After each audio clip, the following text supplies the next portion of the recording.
Got it. Allison, we met one time. You might vaguely remember it. I was invited by a mutual friend of ours to a meetup, a gathering, and we met like on our way out of the event. And I was like, "Oh, do you have a website?" And you were like, "Yeah, it's this." And I typed it in to make sure I had it.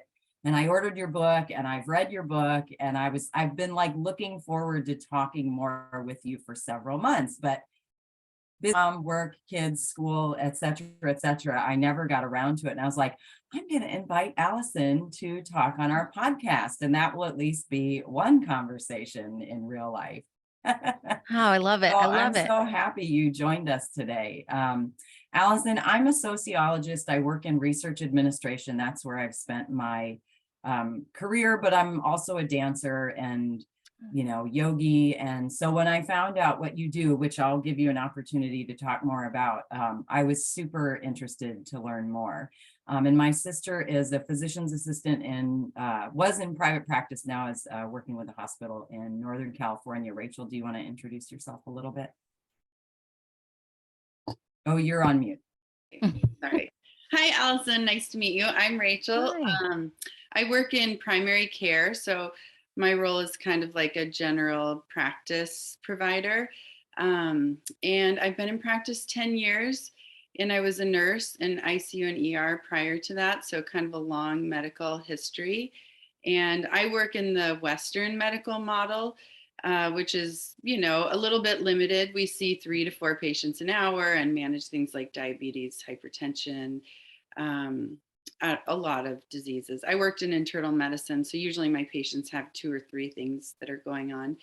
But recently I went to part-time and have been looking for more interesting ways to kind of augment my practice. And so Jen and I have started this podcast where we interview people that have to do with health and wellness. And we've been learning a lot, which has helped me as a person and also as a clinician. It's helped me to help my patients, and also given me an avenue for just interest, because I was getting a little bit doing the same thing in private practice, which I love, just want to do something a little different. So that's kind of what sparked this. And so, we're really excited to learn a little bit about you and what you do. Fantastic. Yeah. Oh, yeah. Thank you. It looks backward on the screen, but this is Allison's book. Somehow maybe we'll fix that, or we'll talk about it more, but it's a great book. It looks totally normal from my end. I can, good. It does not look backwards. Good to me yeah, too. it's like a mirror. Yeah. So Allison, tell us who you are, what you do. All right. Yeah. First of all, thank you so much again for inviting me. This is such a pleasure to talk about this. I'm always just delighted anytime I get invited to talk about the book and what I've experienced in my wellness journey and teaching other people. And so mine really started when I was an athlete. I was an athlete, a gymnast from about the age of competitively from the age of 6 to about 21. I did gymnastics in college as well. So most of my youth, I was an athlete. And so I really did learn how to master the mindset and the body aspect to a certain extent when I was younger. And then when I got older and after I had kids, I started to explore even deeper aspects of health, because I found myself with certain health issues that were cropping up with digestion, and my body just, I felt like I didn't have a handle on it like I did as an athlete. After I had kids, it changed tremendously. And I just kind of found myself not knowing what to do, searching out, asking doctors. They didn't really have any advice that was helpful at that time. And so I felt like, I needed to search further for answers. And so I stumbled across a book called How to Eat, Move, and Be Healthy by Paul Chek. And it literally changed my perception of health and how I was seeing it as an athlete. It really opened me up to the more holistic view of how our bodies work and how, grounding ourselves with the right food and very clean food, organic is what he was talking about in the book. And at that time, this was before organic was a big deal, and people knew a lot about it. It was so foreign, and but it made complete sense to me because I had never been taught that there was a difference between organic and conventional foods, and how much of a difference that could make in your body and the healing process there. So I started to dive into that and went gluten free and started doing changing over to our foods and local farmers and connecting with them when I was living in Atlanta at the time. And Mm. it was amazing how the effect it had on my body. My digestion healed immediately. I started feeling so much more energetic. And, I would, as an athlete, I would wake up feeling very sore. And it would take me some time to really start to, for my body to wake up, I'd start down the stairs and my feet would hurt, my knees would hurt. And then as I began changing my food, then I wasn't having these pains anymore. And I thought, oh my God, this is incredible. How, first of all, how simple it is. And then the potential of our body really healing itself. We just have to give it the tools it needs. So that's where my journey started. It really just started with food because I had Read already the been, book, yeah, like you weren't really yeah. working with anyone at that point in person.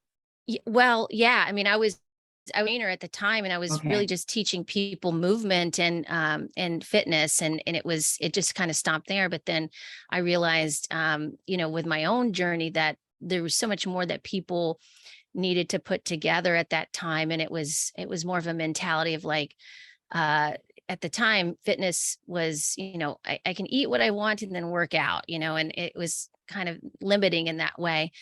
And what I realized is that people weren't recovering well because they weren't eating well. And so when I started putting that together, that was a Mm. complete game changer. And then after that, soon after, I started exploring the emotional component of all of this, and how when we hold emotions in our body, this actually creates restriction physically in the body. It also creates a lot of inflexibility with the choices we make in our life, what we believe we are capable. Oh, did she, Allison, you froze on my Mine end. too. Continue to continually perpetuate through our mind. We lost you for about 5 seconds there. Sorry, you Oh, froze okay. out, but No keep going. problem. So I, maybe I go was, back 5 seconds in what you were saying. Sorry. yeah, no problem. So, um, yeah, so the emotional coaching Yes, component is what brought me to helping people move the emotions through the body. got it. Because what I found was if we hold these emotions, which can be limiting beliefs, limiting patterns, things that are passed down from generation to generation, Hmm. in our, what we feel like we're capable of, or who we think we are. It can also create inflexibility physically in the body.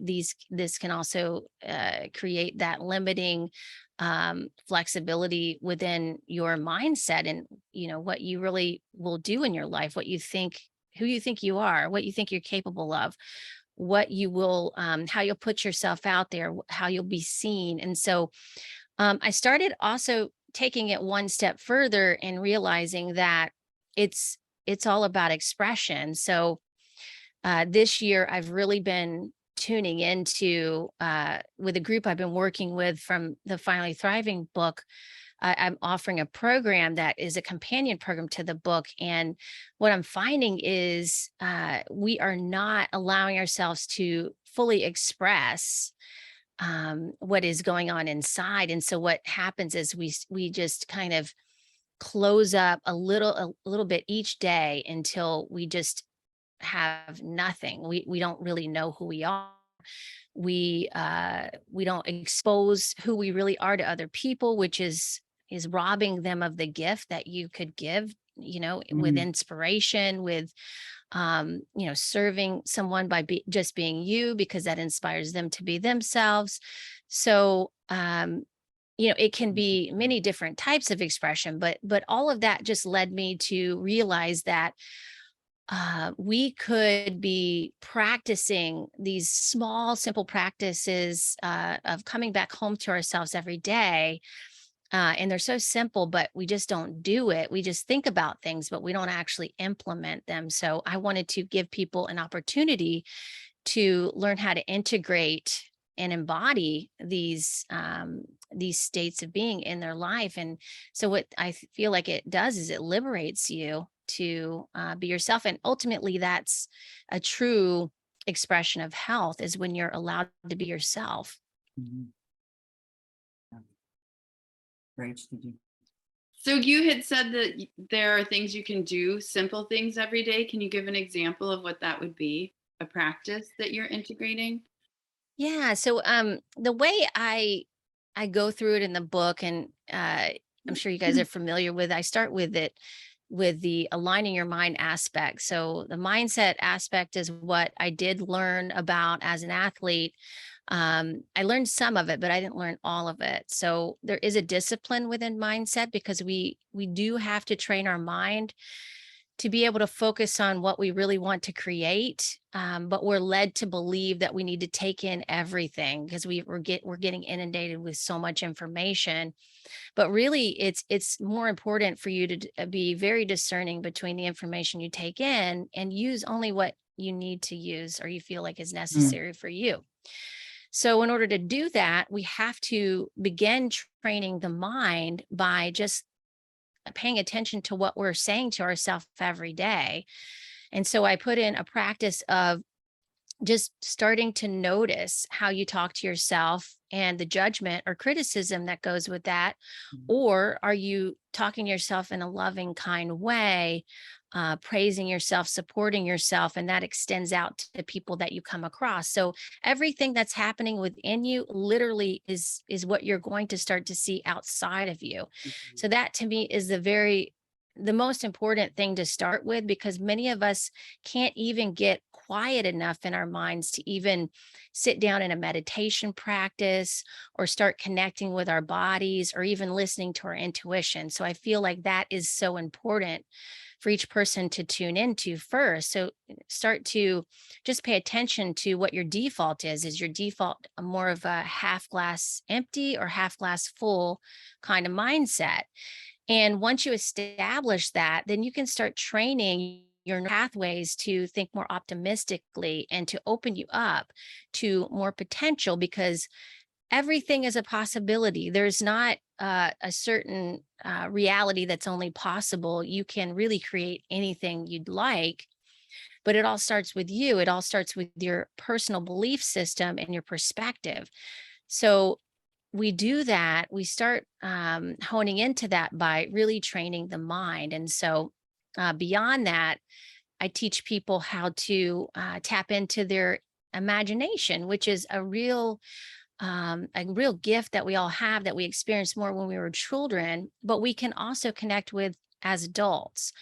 Although, when we become adults, we are taught that you must take life seriously. You have to be responsible, which responsibility is important. I mean, we want to be responsible, but sometimes people tend to associate responsibility with loyalty or with obligation, maybe doing things they don't really want to do, or doing things because they're good at it, and or people ask them to.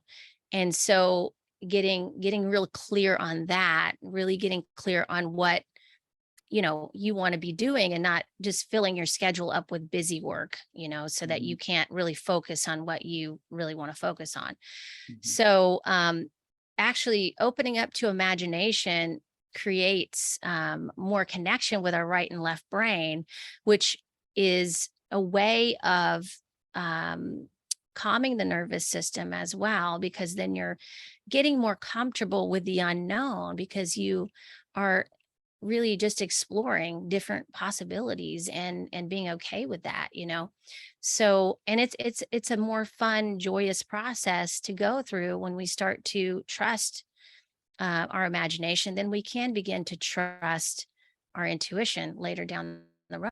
So we end up we start with that. We start opening ourselves up with our imagination, and one thing that has been amazing lately that I've noticed is um, this whole thing with the vision board, and the vision board, gets really a kind of a bad rap from The Secret, because we have this expectation around the vision board for directly giving us what we want, kind of like Christmas, like put it on your list and you're going to get it, right?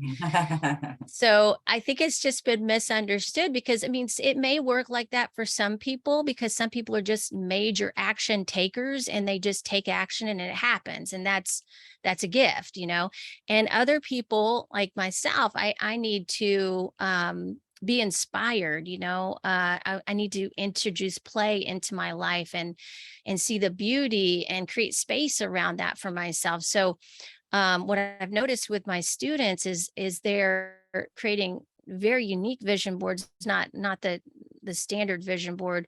I had one of my students do this kind of mandala like vision board with Mm, all these words and what she wanted to embody wow. coming into this new way of being, which I thought was so beautiful. And it was something I hadn't thought of yet. So again, her imagination led her to create something like that. And so our vision board, or a vision board for our life, could be something that's a more creative process and just a way to express what needs to be expressed. What kind of desires are you needing to express? And so that's a way of really tapping into that inner creativity to learn what your own unique expression could look like. And this can change just depending on where you're at in your life, what you're inspired by, so teaching people that there is fluidity within that. And you're creating a structure, and then which is a container for that creative flow Mm. to fly there. So yeah. Were you saying the vision board is the container? Yes, Mm. exactly. Yeah. Mhm. It's a container for your imagination. So it's a way for you to express. And we can use that with many different things. As I go through in the book, you can use voice to do that as well. You can express through voice, which I've found is really important for people. Song? What's that? Is that like song? Like It writing could be music? song. It could just be a vocal toning session, like I give an example in the book of. Mhm. So what I've experienced personally is, sometimes we cringe at the sound of our own voice, and that if you're feeling like that, it may be there may be deeper aspects of yourself that are need to be revealed there, because what that says is that you don't really like listening to yourself, right? So if you don't like listening to yourself, then do you think other people are going to like listening to you? Mhm. And so sometimes we have this desire to be listened to, or to be heard, or to be seen, but yet we're not really doing that for ourselves. So Mhm. the vocal toning in a way is a way for you to actually hold space for what your own voice signature sounds like, and really honor that. And so really with vocal toning, there's a lot of different forms of it. The one that I have book is more of a shock. Well, there's more spiritual sounds, but I use a lot of just vowel sounds as well. And then I'll play around with the lower tones and the higher tones. And so again, not even really even saying words, but just getting a sound out can be incredibly healing for your body, both all physically, mentally, and spiritually. Because again, when you're also toning that way, you're also changing the frequency in your body. So you're, in a way, like Mm. if you, for example, if you're going to a sound bowl, a crystal bowl, bath or something, and the frequency of that bowl is changing your body at a cellular level, you can do the same with your voice. So Huh. we have this already within us, this kind of sound healing technique. We're just not using it that way. We're using it in a way to speak, either, it just depends on where you like with it. You could be speaking your truth, you could be, suppressing your truth or trying to fit in and those kinds of things. But it's really just finding out where you are at there, and then using your voice to empower yourself and feeling good about it, feeling good with how you sound, because it's even before the words that you speak, you have to really be very comfortable with your own sound, right? That's part of you being with you. So in order for you to experience yourself, I mean, in order for other people to experience you, Yeah. it's necessary for you to experience yourself first. Otherwise, it's very confusing. So those simple practices really go a long way, I've found. And so, of course, meditation is wonderful, but many people need some steps to get there. So these are all tools for creating presence with yourself, which is ultimately where we want to go with it. Mhm. Allison, how do you do that with, or do you, I assume you do, given what you do in your back, how do you do that with movement? Like I've been kind of toying around with, I've been reading your book kind of slowly. I'm a slow reader and I kind of read a few pages and then put it down for a couple of days and read a few pages and put, so I Yeah, feel yeah. like you've been this little, your book has been a little thread in my life for the last few months. And I sort of Wonderful. toy around with the creativity, kind of manifesting that in movement and dance. I actually just recently sought out a space to weekly go to do kind of a dance lab. And this really helped inspire me to do that, was to sort of play with movement and use that as a tool to be more present with myself. The normal American and probably the Western world structure for experiencing dance is, it's pretty limited to certain spaces and structures and formats. And, I've kind of been inside the dance class format for many years. And I'm like, it's absurd for that to be the only way that I experience this thing that is so key to my joy, my identity. And so I'm kind of trying to break out of that format and play around with it, influenced to some extent by the awareness that I need to bring more creativity into my life, make more space for it in my life and in my consciousness and everything. So I'm assuming that you could maybe talk a little bit about using movement in that way, or if that makes any Yeah. sense. Oh, totally. Yeah. I resonate with that so much. And that was one of my topics in the book, was sharing my experience of that too. Where, I was a gymnast and I also did a lot of dancing in my early 20s and 30s. And I went to tons of dance classes, but being a gymnast, as amazing as it was, and as many things that I learned from it, which were very valuable, I learned how to mimic other people, so it was just like I was just really just copying what I saw, and I could do it really well, but really, for me to express my own signature moves, I didn't really know how to do that. It was so funny. I would be in a dance class, and then we get to the point where they're like, okay, improvise this part, do whatever you like. And I felt so uncomfortable because I hadn't really explored that. I was like, oh no, you're not going to tell me what to do. Oh shoot, what am I going to do? This is scaring me right now. So what I went to this feminine surrender retreat, I guess about 5 years ago, with this woman. Her name's Maddie Moon, and she was holding this retreat. And she had us go in this circle, like form a circle, and she would play different. She'd pick a song for each person, and she'd have us each go in the middle of the circle. It was all women, and she'd have each woman go in the middle of the circle and dance to the song. And everybody around the circle would have to mimic the person in Mhm. the middle.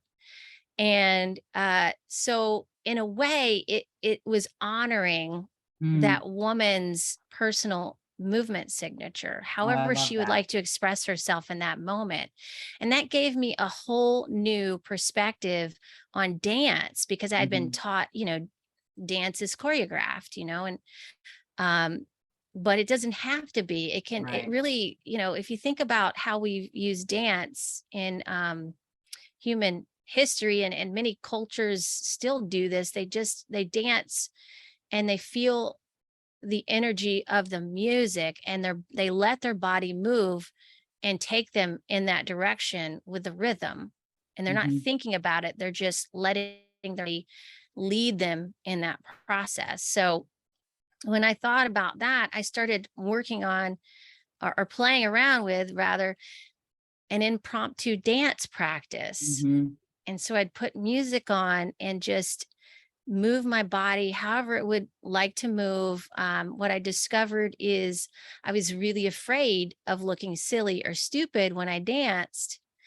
And I wanted to be a serious dancer. I wanted to be taken seriously. Right, But then right. I discovered I don't really want that actually. I would Mhm, rather just be taken sincerely. And mhm. so my ultimate desire is to express myself how I need to in that moment. And however someone receives that, Yeah. that's just gonna be a I guess just a side effect of me expressing myself, you know. Right. And so, but the but what I also realized is if I don't do that, then I'm really sacrificing a large part of who I am if I'm not exposing those parts to other people. So many years, I had, gone to dance, when I was younger, I went to dance clubs and I went to in the gym I worked in before all the COVID stuff, we'd have trainers that would just like jump into dance, when a good song came on. I was like, oh my God, I wish I could do that, and now I can because I've been practicing it, because I've Mm, just been practicing what it feels like to be me and how I would like to move. And so what I say in the book is, it's really through on an emotional level. It's really us holding ourselves back emotionally from being yeah. seen Yeah. a little bit each day, and then we're sitting at a desk, and then we're not moving. And if we move, we do a choreographed functional movement routine or workout or something, right? Or we run, or or we ride a bike or something. But we're never really called to explore all of those moves that will really help us move those emotions through Mm, naturally, because that's what I believe dance is has been for humans. Is it's a way yeah. to connect with that part of yourself and allow the feelings and emotions to move through without attaching to them or identifying with them. So it seems like such a simple practice, but Right. it's really profound, because any fears that you have or shadow that you have around that, around being seen, will come up immediately Mhm. when you're doing an impromptu dance session. And even more so if you're like filming it and sharing it with a group or sharing it on Instagram or something, that even comes up more. So if you're a person that really wants to start putting themselves out there more so in the spotlight, that is a great practice to begin to do so that you can be uninhibited in your life and just show up as you. Because it's like once you can do that, once you can do just show up as you and be free to be you, then nothing really is scary anymore. It's really, there's no fear, because there's nothing to fear because you're just showing up as yourself. There's nothing you have to hide. There's nobody you have to be. It's very stressful and anxious to try to be who people want you to be, right?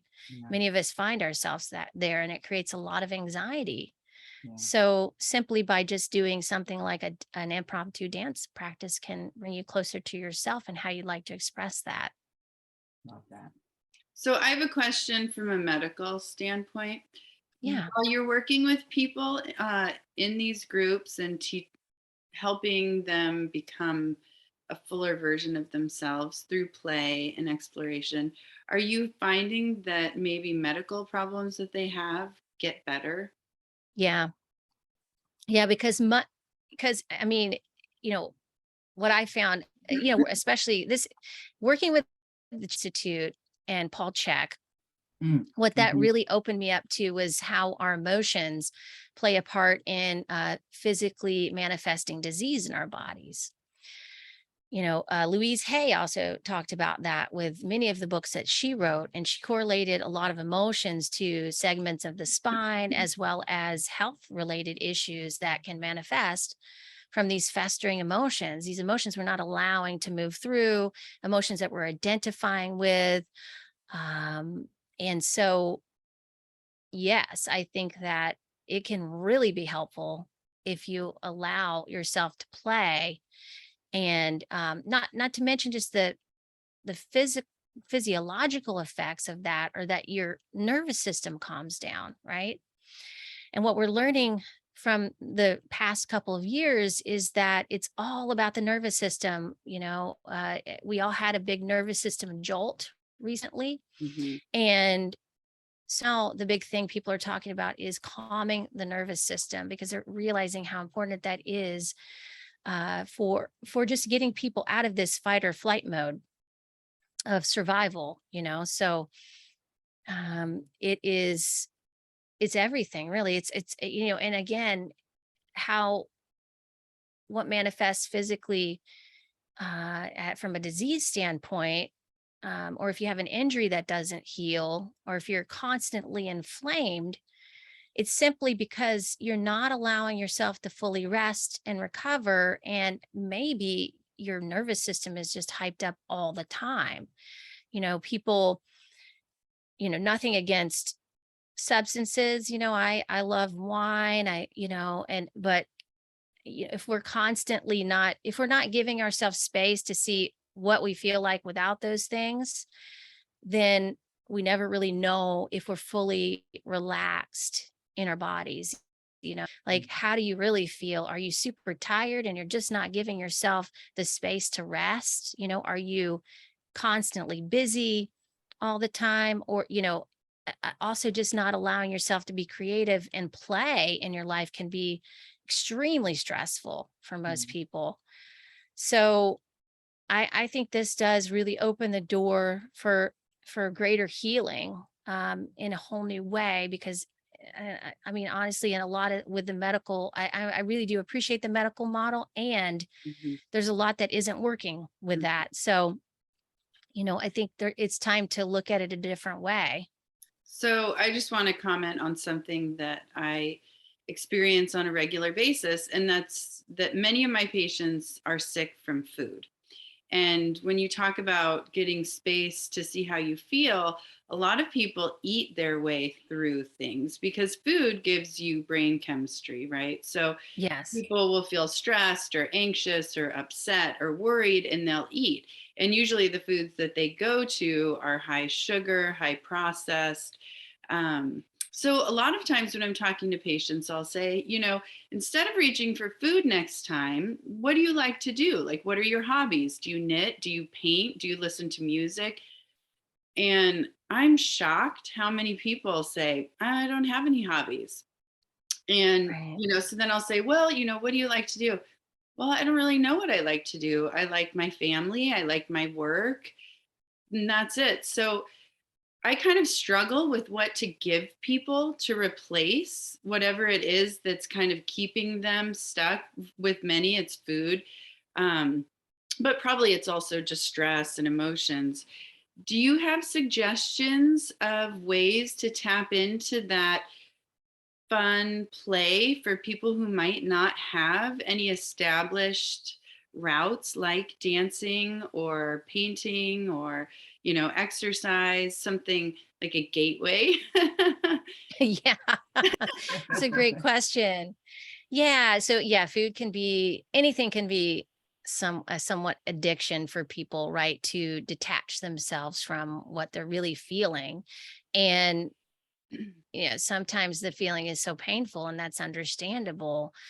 Other times people just haven't given themselves the opportunity to even explore that. I definitely was one of those people, and it kind of slapped me upside the head, and I was like, whoa, what, how can I not like know what I really want? How can I not know what, how to be creative, or how to express that? That's crazy. But I just think a lot of people aren't taught that that's important. They're just going down the path of what they've been told. And so it is all about perspective change, really. And with the food, I would say, get to, I mean, we all to get to a place with food where we are eating the right foods. If they're craving sugars, they just might need like good carbohydrates because they're low in energy. So like really just training people how to eat to optimize their body better. And then beyond that, what are the emotions around it? So I had a woman that I worked with years ago who had a really big problem. She ate like really perfectly in her, she was very restrictive. She was a restrictive eater, and she ate really clean, and she was doing everything, right. But she still had a lot of inflammation in her gut. And we come to find out that it was because of her relationship with her mother. Her stepmother would, um, you know, have criticism of her around her food when she was younger, especially during her developing teenage years. And so because of that, she ended up having, she has these feelings of food. Every time she takes the food in, she gets an inflammatory response because her body is almost rejecting it, because she was Rough. told, not to eat not to eat because she'll gain weight. So, so again, that's just really diving into the subconscious. It takes someone who's willing to go there, Mhm. and really How'd the she work easiest. through that? Did she resolve that? Yeah, as soon as the awareness was brought to her Mm. attention there, sometimes it takes layers of awareness for people. Sometimes it's just one time and then they're good and they can move Mm. forward. But it's a lot of it is just acknowledging what is happening, and then resolving the trauma. So a lot of times we can just do that by just writing something out, writing. I call it, I've learned this 4-step story process with the Enlifted coaching program, which I included in the book. And it's basically just writing your story out, how you experienced it. And then you go through stages of slowing that down and speaking it. And Mm. then that allows you to actually feel it. Because sometimes we didn't actually feel the feelings that came up when we experienced that trauma, and they're still there and they're waiting to be resolved. So it's, as we say in my industry, you feel it to heal it. When we can Mm. sometimes feel it and repressing it, then that in itself is the healing process right there. So and really what I mean by that is just allowing that feeling to come through without attaching, judging, or identifying with it. Because if we try to identify with it or attach to it, then we feel we identify or attach to the pain around it, right? But if you can just let it move through like it should have in the first place, right? Then that allows you to let go of that, and then you can move on. It's kind of like an animal in the wild who is being chased by a predator, and then they get away and they just shake it off. Their body just shakes and then they're fine. They're Mhm. shaking the trauma off. That's interesting. So we can, but as humans, we hold that trauma in years and years and years. And then it manifests as addictions, as disease, Anxiety. Yeah. Right. anxiety, all All kinds kinds of of stuff. things. But it's just because we're Insomnia. That's insomnia. so Exactly. big Yeah. problem. Mhm. Hmm. Yeah. So, Allison, are you familiar with that book, The Body Keeps the Score? yes, yes. I love Yeah, that. Love the that book. book Yeah. keeps coming up in our podcast. Yeah, Yeah. and his theories, it sounds like you're using too. Yeah. Yeah. Mhm. Absolutely. Mhm. Yeah. That was definitely, that book influenced me heavily when I, read it. I was just like, yeah, this is it. Cause I was experiencing it and I was seeing my clients experience it too. Mm-hmm. Mm-hmm. And so, you know, it is amazing what our bodies are capable of. I mean, they're capable of keeping us safe. And it's Keeping us also, sick too. what's that? And Mm. keeping us sick too. exactly, but that's Mhm. because we're doing that. Like our bodies are serving us, right? Our bodies are gonna be directed how we want to direct our bodies. They're here for us. Your body's working for you, not against you. And you're in charge, right? So if we Our can earth start to suit. realize that, yeah, then we can start to really become more of a conscious creator around how our body manifests our reality, So and how things from the energetic body, which is what I talk about in the book, is just really an extension of your physical body, how that slowly comes down into your body physically. Mhm. So we kind of stop at the physical, we stop there, but we don't realize there's all these other aspects of our body that extend pretty far out. Mhm. So those are things to really start to dive into for sure. But again, you got to meet someone where they're at. And Right. if just acknowledging, what is true is where you start, then that's where you start, you Mhm. know? I have a Yeah. question for you, Allison. You've been training and coaching for many years. What I'm curious about kind of the pathways people take to find you. Like, do you usually hear from people because they're injured, because they feel stuck, because they heard about you and they're curious? Like, I'm just interested in kind of, what do you usually see on your first appointment with someone? Yeah. So I've been doing a holistic fitness and nutritional lifestyle coaching for almost close to 20 years now. And so my practice has really evolved as I've gone through. And now at this point, and you know, to answer your question, Jen, it really is people who people refer people to me. That's how people find me mostly. Yeah.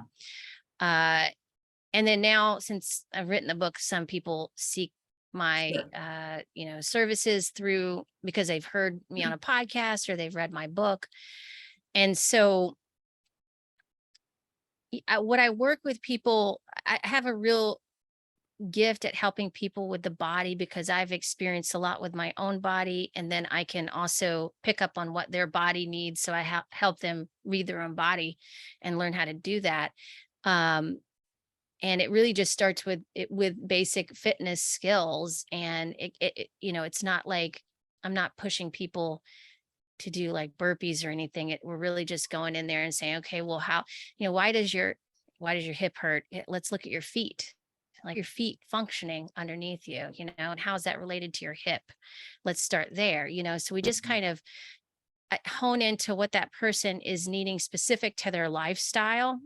And then we also can dive into the nutrition aspects, how to support their body in the recovery process, and then the emotional components too that are within that. And so that's what I've been doing one-on-one with many people. And then ever since the COVID stuff or the pandemic, I've been helping people with so much more, with a lot more mindset and helping them with anxiety. And so sometimes they're not about fitness. Sometimes they're just about Mm. people wanting to talk and to acknowledge some things and to try to explore like why they're feeling this way, So um and so it gets more into the lifestyle coaching aspect. So then, so that's one of the reasons I offered the book, because I mean the coaching program because I saw that there was a need for people to dive deeper into some of these aspects. And it went well beyond fitness, although fitness and nutrition are very foundational, and we really do need to have those in check before, so we can ground ourselves so that we can do all the other work. Otherwise it's hard to have a real clear perspective if you don't have a healthy body to start with. So we start there. And then by supporting the body to help us with our perspective so we can explore those deeper aspects. So that's why I offered the program, the 12-week course and coaching program, to give people an opportunity and the space to dive deeper into that, because I was seeing Yeah. also as we went back into our regular lives again, uh we had a huge slowdown for those couple of years, and then now people are getting back into the hustle of life. sometimes going back into old patterns and realizing that those old patterns are just not working for them anymore. And so they're at a loss Yeah. what to do next, or they have a deep desire to expand their potential out more, but they just don't know where to start. And so that's what we explore in this 12-week coaching and course program. So that was really, now I'm really doing something a little bit different, or uh I guess not too much different, but a little bit more mindset based and spiritual. Just going through those aspects of the book, we're helping people to align their mind, connect with their body, and then listen to their spirit, just get to know themselves better. Mhm. Because what I'm finding is, I mean, people know the answer so much better than I could tell them. It's just, Right. everybody knows themselves. They've just forgotten how to know themselves. So, I just teach people how to connect with themselves. And so, I'm there to guide everybody and to also, of course, give advice and coaching. But really, ultimately, it's my intention to help them discover all those answers within themselves, because they really do. I mean, what I'm seeing now is everybody in my group it has their own answers. They just were hidden. Mm. So, and when you can start to move a lot of these emotional blockages that restrict us mentally and physically, then that opens up the space for taking in new information, for integrating and embodying a new way of being that you'd like to, and a new way of showing up in the world, which Mhm. is what I'm finding is people are really craving right now. Yeah. I've been finding, I think some of it has to do with the fact that my kids are getting a little bit older and a little bit less dependent, Yeah. emotionally dependent and everything. But some of it is just kind of this place in middle age where it's like, no, you know what? I'm my own hero, right? I do have the answers, and I've been hearing that for decades, right? From Yeah, we various all have, right? sources, but I actually can feel it now in a Yeah. way that I couldn't feel it, I think, when I was younger. Yeah, Less. the middle age is like, it's a very powerful time. I'm seeing too in my own life, and how you can really step into more of your true self at that age, because you're just there's physiological differences, obviously, and there's also again, my kids are also adults, and so I'm able to You don't have look more old room enough for to have that. adult Yeah. children. I had my kids later, but still, you don't look old enough to have adult Oh, children. thank you. Appreciate that so much. Oh, Well, yeah. this is the conversation I've been wanting to have with you for the last several months. I want to make sure before we wrap up, and of course, Rachel might have more to say, but I want to make sure you have an opportunity to tell everybody how to find you. I assume you maybe offer both in-person and online services. What's your website? What's your social media? All of that, just so people know how to find you if they want to learn more or work with you. Yeah. Thank you so much. And this has been an incredible conversation. I'm truly blessed to be here. Thank you. And so you can find me at finallythrivingbook.com. I have all the places where you can find my book. It's on Amazon, but also in many other places too. And I have an audiobook that has come out. I think it came out like in, say, August, maybe. Yeah, August. Mm. And I recorded that with my own voice. So that was Cool. a creative project that I dove into. Thank you. Yeah. So if any, yeah. So I've heard some people say it's good to have both the audio and the book, because like you will want the book to kind of refer back to, because there Mhm. are a lot of journaling prompts there for sure and like you said, Jen, you can just kind of take what you need and then go back to it, is really how I intended, because Yeah. I wanted people to take like bite-sized information and really try to, absorb it into it and then move on to the next thing. It's, some people Mhm. do it like that. I'm more of that kind of person. Other people just take it all in at once. So maybe the audiobook would be a good place to start there if you prefer to listen instead of read. Um, and then with my Finally Thriving group, we're halfway through our coaching program right now, and I'm going to be offering another one at the end of January, which is going to be a really good time to truly resolve any issues that you've had this past year, and giving people an opportunity to create a whole new way of being, a whole new way of looking at their life, through the nuance of their perspective. So, and a lot, it's also where you are at in your life. If you're ready to take on that creative endeavor of creating your life differently, maybe than you wanted to before, or maybe you just Mhm. want to take it to the next level. I have some people in the class that just want to kind of take their potential further and explore that.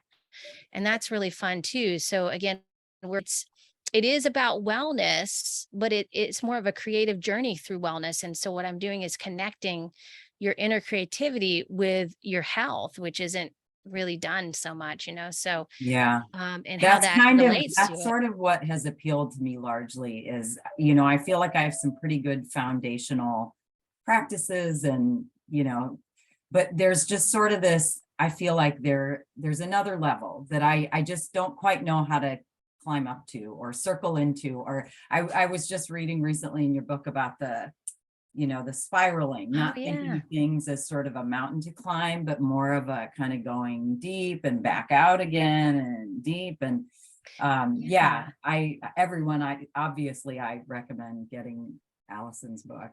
Thank you. Yeah, yeah. We've been trained to think of life linear in a linear way. We're just going, kind of reaching, keep going to the top. And life is not like that. It's a Right. It circular is not. pattern. Mm. And so when we could start to think about that more so as a circular pattern, more of a labyrinth in a way, then we can hold space for mistakes that we're making or things we don't know that we feel like we should know, you know, um, all the things that I saw my clients reflecting back to me as they were going through a process of learning more about their own bodies and about their fitness potential. There's so many people who didn't have a fitness background who thought they should know this already. And I'm like, well, I understand that. We all feel like we should know the body we're living in. And at the same time, you haven't actually learned it yet. So provide yourself with the space Yeah. to do that. And I feel like the circular pattern of going in, releasing what isn't needed, uh, receiving in the middle, and then returning out back in the giving and sharing aspect is a great pattern to replicate with everything you're learning in your life, because then that helps you hold space for so much more. And then you're also loving the process, you're loving yourself, you're loving everyone that's involved, and you're able to also extend that love out into the world. So I think that's where we're at. I think creativity is really what's going to save us here. It's not going to be a politician. It's going to be ourselves. And it's really all about realizing the power within you. It's bigger than we ever imagined. So this is how we start. Yeah. Thank you. Rach, do you have anything else or? No, I've really appreciated everything you've shared with us, and definitely trying to embody that. I think that a couple of things that you mentioned, which, a lot of what I do with this podcast is try to learn things to share with my patients, of course, for myself as well.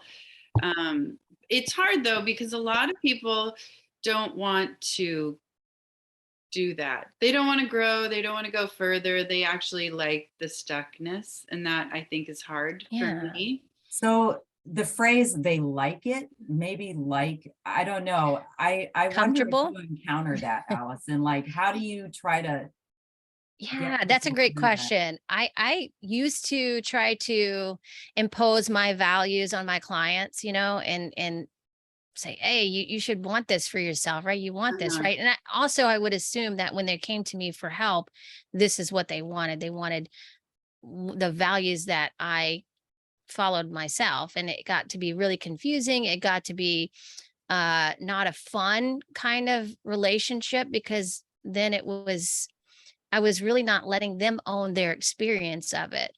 And so what I found was the easier way to do it is to help them realize their own values first. So I think that's really start with someone who feels comfortable where they're at.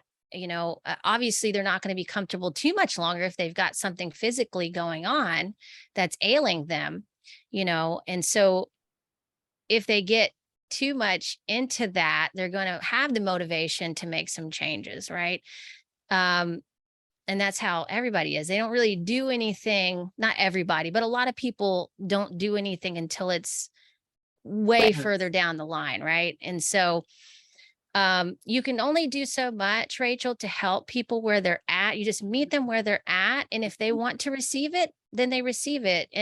But a lot of times I'll just help people acknowledge and realize uh what they value most first, because no one's going to do anything unless they value it, is what I found out. So and some people don't even know what they value. So even just like getting to know that, I would say most people don't know. They're just kind of running on other people's values, or what they perceive that to be.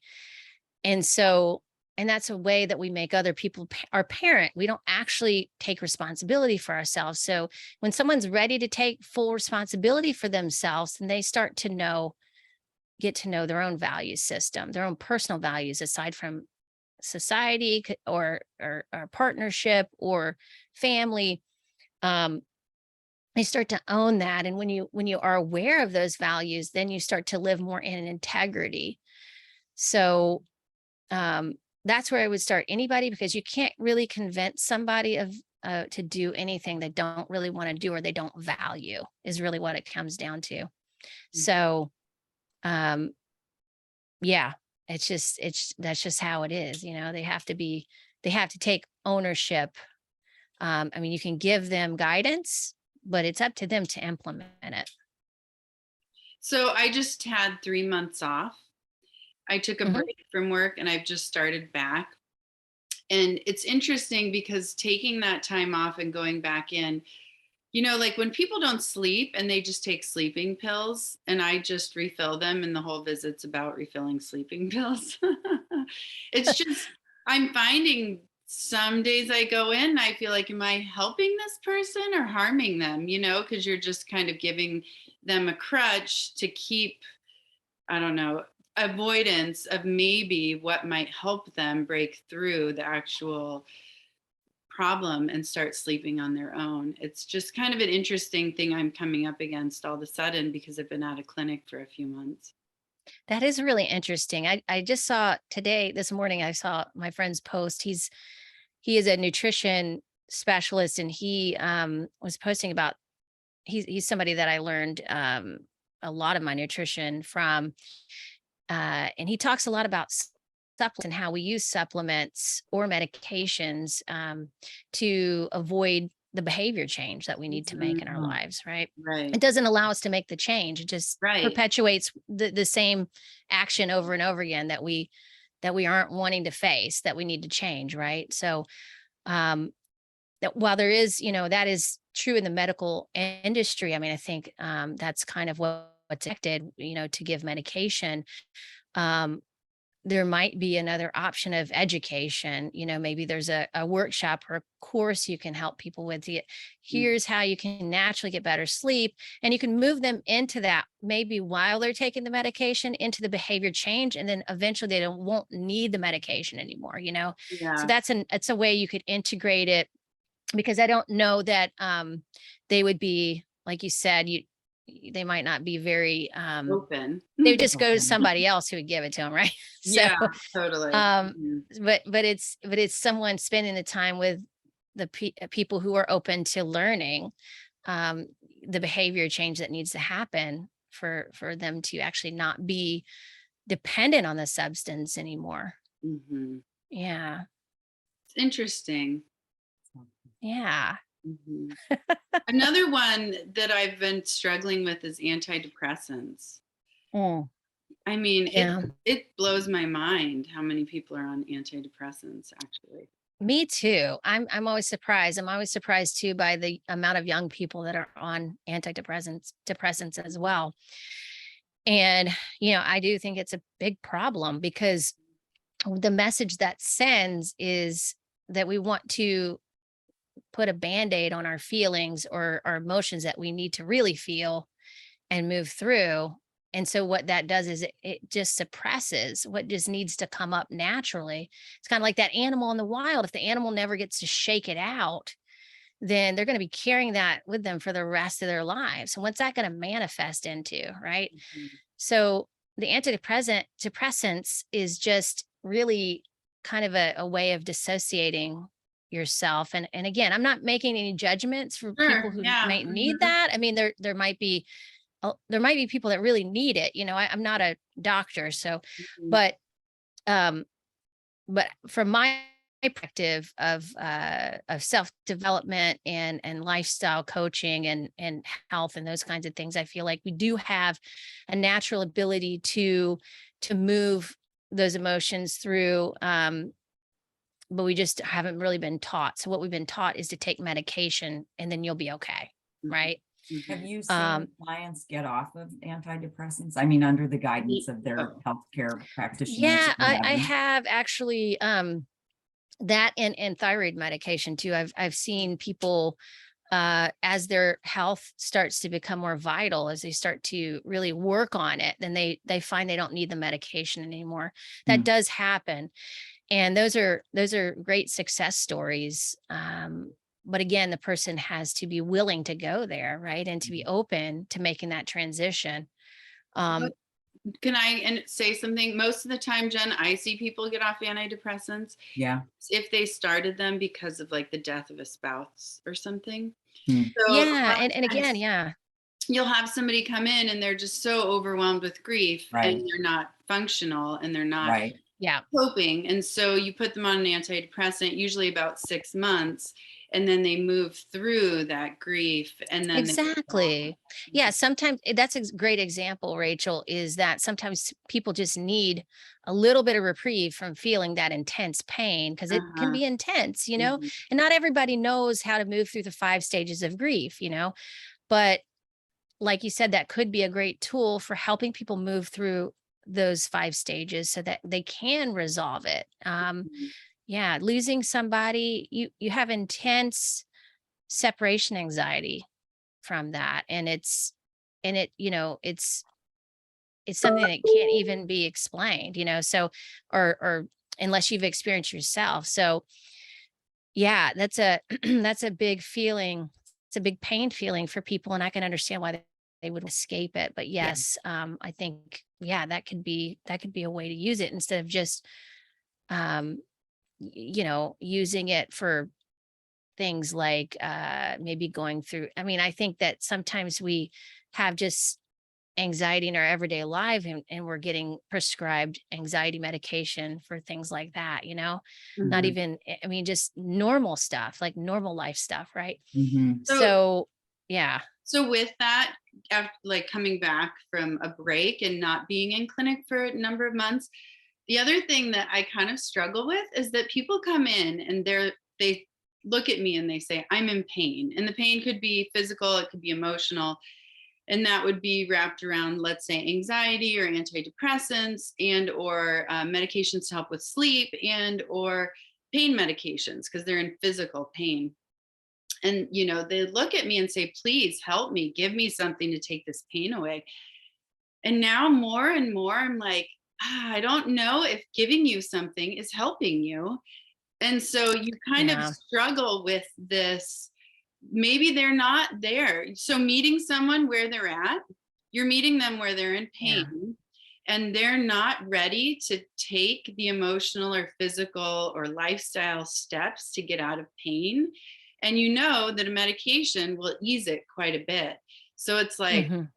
it's been a difficult role to see how to fit with these people without harming them, right? Because you can Hmm. harm them Yeah. by giving them like crutches to kind of limp them along without having them learn how to walk. Does that make sense? Mhm. Absolutely. Do And the you thing is, contextualize it that, Rach, when you see someone? Do you actually say, I do want to help allay your pain, but I want you to understand that here's a, there's a Mhm. trade-off here, or I don't know, how much do you go into that? I do. And it depends on the person Yeah. and it depends on their history.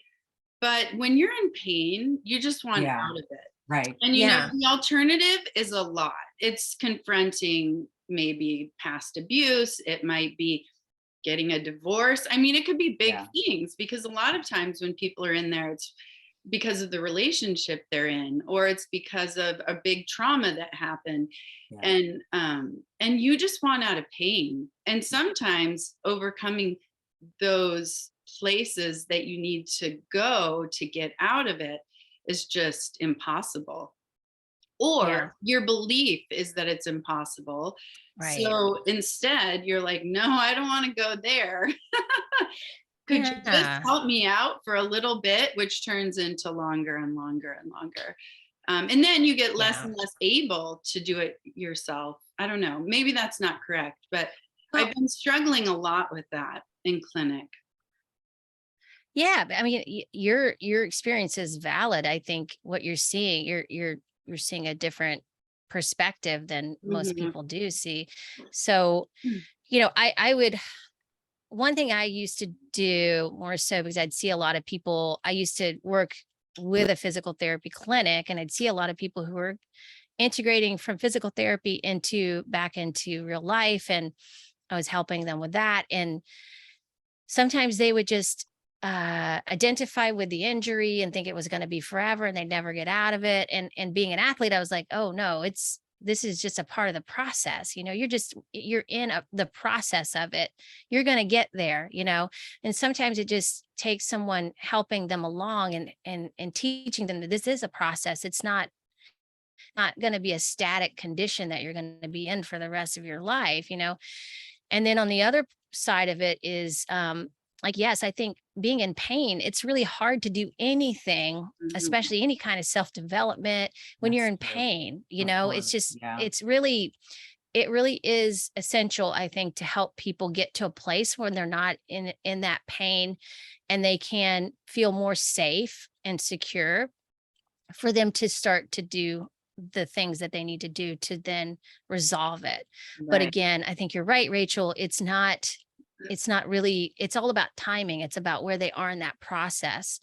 And so maybe the medication again, also articulating the pain. What kind of pain is it? Is it emotional? Is it physical? What do the physical symptoms feel like? What kind of pain is it? That's also important to differentiate, because we just say pain, but what does that mean Well, for that person? when you You know? say that, I can also say a lot of people have no idea, because they're not Yeah, checking with yeah, themselves, right? So yeah. one thing that was kind of interesting. So I've been practicing medicine 10 years now. And originally when I started, it's changed a lot over that 10 years. And in that time, I've seen a few people who came in with these complaints or concerns, and we did the standard approach. And maybe I would see them a lot. Like maybe they were coming in every 3 months, every 6 weeks or something. And then I wouldn't see them for a couple of years. And then they'd come in one day and, they were off all their medications. And I'd say, hey, what happened? And very often it was, I got a divorce, or Mm, I went back to school, or, they did something that was empowering or got them out of that place where they needed so much to cope. yeah, And Mm. so, all of a sudden I was like, wow, this is actually more powerful than the medication. But you can't yeah. force people to see that. Right. Yeah. Yeah. I mean, there's, yeah, exactly. There's some people are, use the medication or to get to a place where they can take the action steps. Some people depend on the medication, after a while, and get dependent on it for the feeling, for suppressing that pain. So again, yeah, it's an individual thing, but I think, most people, I think, Feel better. want to take action steps. Yeah, yeah. After, once you feel better, then you get inspired and motivated to take that next step a lot of times. So I think that's where maybe the I health think professional, it comes in with the guidance around that as well. Sometimes, like you said, it just people just take care of it themselves, So so they need both of us. They need to see me absolutely. to see you. I always say that I always have a good team because um, I have coaches, I have a support team. I think everybody can use a good support team, and especially when you're going through a healing process, it's important to have support and not feel like you have to do it on your own. Mhm. Um, so trust me, I tried to do it on my own for years and it was terrible. So when I was able to receive the support I needed in my life, life got so much better. So we just have to realize that we all are, there are people here that are here to support you and help you through this process. And that's all you need to do is ask. So, do you have any low cost tools or suggestions, like a toolkit for someone who maybe doesn't have any money to spend? Because most insurance won't pay for coaches or even counseling. And so that's Yeah. another huge roadblock. It's like insurance will pay for this medication, but insurance is not going to pay for a team of people to help you get better with the counseling and, things that you might need. Do you have any resources that you could suggest? Yeah.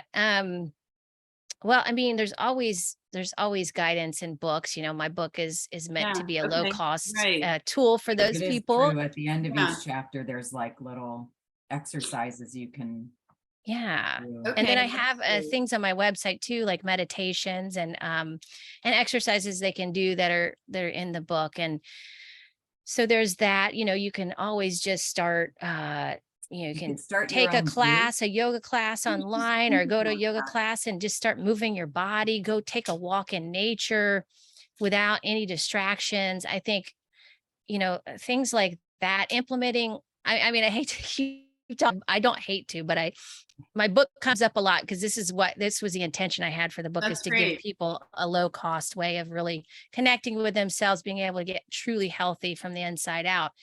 And so, You could there's a lot of have things on 4 there. friends read it with you and Yeah, you exactly. That's right. I That's a have good had some idea. people A do book book club or clubs. something. Exactly. totally. That's a great, because see that this is also what I'm learning, is that there is so much value in these either women's circles, men's circles, and the book can be a tool to get that started, and then a frame of discussion for people as well. But really, we just need to feel that support and that love, and just feel in a place like we are safe and we can receive praise from other people, because the world doesn't seem to be like that all the time, and Mhm. rarely do we get that really in our lives. So if you can create your own group, you can seek out groups, but yeah, I would say the book club thing is a great I like start, that. because yeah, that's I it's how I it's intended kind it. of it's part of my intention. I've just found a space to rent on Wednesday evenings, and part of the idea is to make it sort of a movement lab,